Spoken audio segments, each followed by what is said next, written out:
আসসালামু আলাইকুম। Custom engineering industrial automation থেকে সকলকে স্বাগতম। তো এই পর্যায়ে আমরা ছোটোখাটো একটা ভিডিও দেখব, যার মাধ্যমে হচ্ছে গিয়ে একটা মোটরকে একটা একটা ভিএফডি দ্বারা কন্ট্রোল করব, যার সাথে ইউজ করবো দুইটা সুইচিং অর্থাৎ দুইটা সেন্সরের মাধ্যমে একটা মোটরকে আমরা কি করব কন্ট্রোলিং করব। অর্থাৎ হচ্ছে সেন্সর যদি আমরা পাই তাহলে মোটরটা বন্ধ হয়ে যাবে, সেন্সর যদি না পাই আমাদের মোটরটা অলরেডি চলতে থাকবে। অলরেডি দেখেন আমাদের কোনো সেন্স পায় না। এখন আমরা যে প্রথমে যেভাবে আলোচনা করব, তখন আমাদের যে ভিএফডি থাকবে এটা হচ্ছে কাস্টম ড্রাইভ।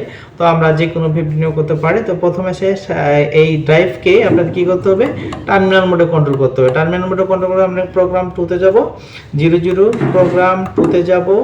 2 তে আমরা ক্লিক করব, 0 আছে এটাকে আমরা কি করে দেব, 1 করে দেব। 1 করে দেওয়ার সঙ্গে সঙ্গে আমরা প্রোগ্রাম ক্লোজ করে দিয়ে দেখেন আমাদের মোটর রান হচ্ছে। তখন এক্সিকিউশন টাইম আপনারা সেট করে দিতে পারেন। তো এখন মোটরটা আমাদের কিছু একদিকে চলতেছে। তো আমাদের কাজ কি ছিল, যদি সেন্সরটা পাই তাহলে আমাদের মোটরটা বন্ধ হয়ে যাবে, সেন্সর না পেলে মোটর চলতে থাকবে। তো আমরা এই জন্য হচ্ছে গিয়েছে, দেখি আমি সেন্স দেই, মোটর আমাদের বন্ধ হয়ে গেছে। সেন্স ছেড়ে দিলাম, মোটর আবার কি চালু হয়েছে, সেন্স পেয়েছে মোটর বন্ধ হয়েছে, সেন্স ছেড়ে দিলাম মোটর চালু হয়ে গেছে।